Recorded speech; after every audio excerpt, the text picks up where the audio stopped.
Today I'm going to tell you a cautionary tale of how I lost approximately $5,000 on my first private label product so that you can learn from my mistakes and avoid making them in the future. Now, this isn't something like I launched a bad product or I didn't do my Jungle Scout research. I'm going to tell you something that you might not consider when you're launching a product. So you want to make sure you cover all your bases. This is actually the product that I launched, and I no longer sell this for reasons that we're going to get into here.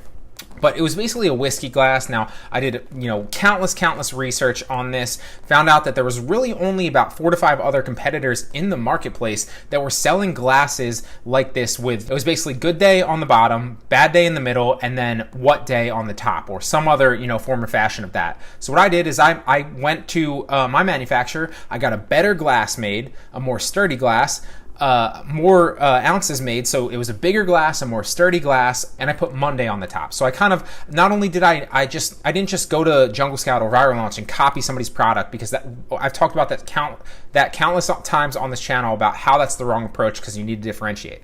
I differentiated with the quality of the actual product, with obviously the design on the product and the size of the product. So I gave more volume. You can pour a taller glass of whiskey, obviously. Now I like whiskey, so this was easy for me to actually do this. And you'll see here that, there's no longer anything in here. I don't rank this anymore. So somebody's actually selling this. I don't know who they are, but they're obviously merchant fulfilling it. I don't know who they are. But basically what I did with this, and I'm gonna go through all the numbers here in a second, is I had ordered this for the sole reason of, I went through the courses just like you, and I started to realize that I needed to find a niche or demographic that, other people weren't competing with me on, because somebody else would just jump in and rank that.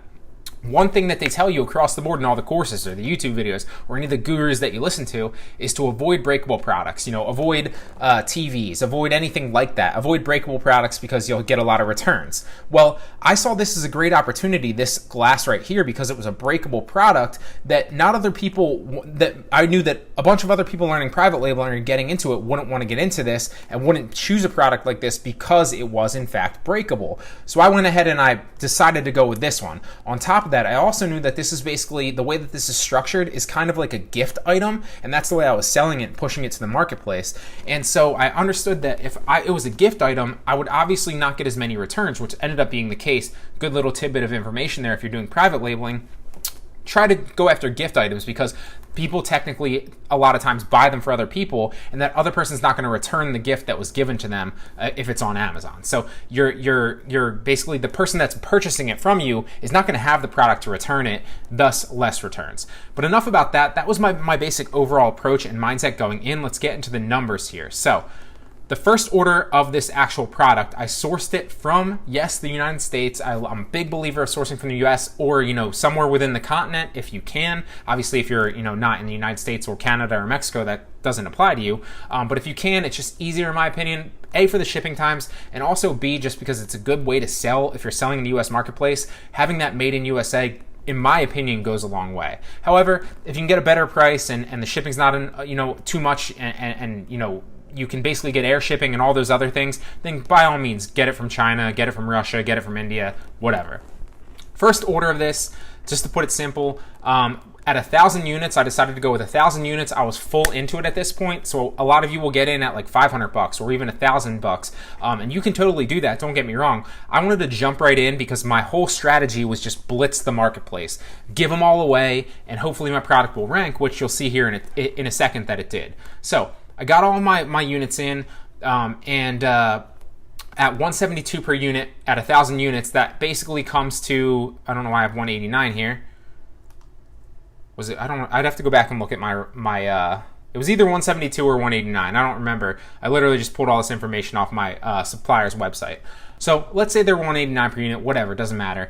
At 1,000 units, that comes to 1,890. And then at that point, I was invested about a little bit under $2,000, and I actually didn't run that much PPC the first month and a half that I was giving away these units, because I was in fact giving away units. So I was ranked in search results, I was generating a lot of free traffic, and I was also ranking because I was giving away so many free units. However, I had to give away approximately almost half, I believe it was like 300 or 400, this was so long ago, it was like 300 or 400 units that I actually just handed away and gave away to people, whether that was people that I knew, people that I'd networked with, or people that I met in Facebook groups. I literally gave them all away, didn't ask for a review, but basically, was like, hey, I'm giving this away, I'd love to hear your feedback on it, and obviously 9 times out of 10, those people would give you good ratings. Long story short, at that point, once I had finally almost sold all my units, I placed my second order. At that point, I had the hot new release badge, and I had about 7K fluctuating to about 20K BSR rank, so I was doing pretty well. Now, like I said, there was only about 3 or 4 competitors, realistically, there might have been 5, I don't remember, that were actually selling something like this, and the top 2 people, the one dude like owns the marketplace, like at least 50 to 60% of the market share, and the other dude actually realized that I was there too. So the top 2 people realized at that point that I jumped in. And so what did they do? They lowered their price, and obviously I jumped down a little bit BSR wise, but I was still ranking relatively well, and I had the best sellers badge because I guess I forget all the things that go into the best sellers badge, but technically all that basically means is Amazon saw me as a best seller so that if somebody would say that to Alexa, obviously they'd order my product. That's all best sellers badge means. So at that point, it was I decided to go a little bit more in. I placed 1,800 units my second order. I was gonna do 2,000, but it was like I didn't want to. It was just seemed like a high number to me. And on top of that, one of the things I'm gonna talk about why I actually failed this in a second is actually the amount of units that I had, and I was doing it myself. Cost of the product for the second one was $1.60 at 1,800 units, which ends up coming out to $2,880. My best sellers rank, like I said, went down a little bit, but I was still ranked pretty well, and I had the best sellers badge. So, where did I go wrong? That's the main question.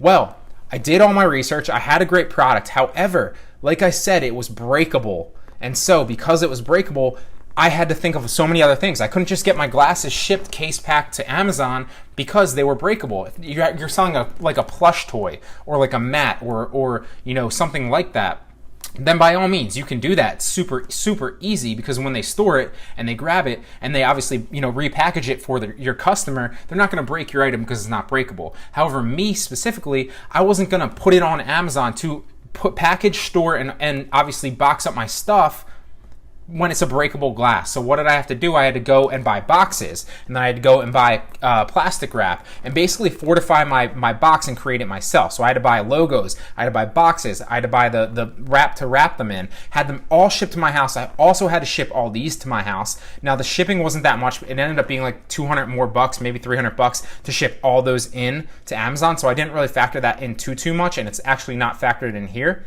But I had to do all that myself. So at that point in time, I had 1,800 units. The first one was a lot, but I was excited. I was ready to jump in, and I knew I could make a lot of money on Amazon. And so the 1,000 units took me a while to package. I actually had my girlfriend help me, but it took forever, but I was excited about doing it. The second order was 1,800 units, which is why I didn't order 2,000. And that, believe me, literally took me about 2 weeks to package up and get ready. And then by the time I'd ship that into Amazon, I was so over it. So about a month later, I had almost sold through all my units, and I decided not to reorder. The reason being, I had to do all the prep and stuff myself, and it just wasn't worth it to me the time-wise. Overall, I guess we can round this up to 5. We'll call it 5 for shipping, so we'll just say 5,000. I lost approximately $5,000 because, yes, this product was successful, but I didn't want to continue to do that. So what I'm basically saying is cover all your bases. Make sure that, yes, you do your product research. Make sure that, yes, you form a good relationship with your supplier and you have a trusted supplier. Make sure that, you differentiate in some way. There's so many different things that go down the checklist. I'm not going to lay them all out for you here. There's a million of them. But use your common sense. Make sure you cover all your bases. This was not something that I anticipated or thought of originally, and I want to make sure that you do that in the future if you go down this road. So obviously I lost not just the $5,000, I lost countless hours of boxing and prepping, which literally took me, we'll just call it 3 to 4 weeks total for both shipments. Not worth it. Although I did make significant money from it, just still wasn't worth it. I forget what I actually sold them at. I believe when I was ranking them, it was like $12.95, which was super low. My competition sold them for like $19 to $25, which is crazy. And then once I was ranked, I believe I sold them for like $18.95, which was like right under my competition. So it was something like that. Obviously, you can assume that if I'm getting them for like $2 a glass to Amazon with all the boxing and stuff, and obviously the units, I was making a pretty significant profit margin. So it's a great product if you actually want to spend the time and do it. I just wasn't, it wasn't worth me spending my time and going through all the labor, literally manual labor, to do that.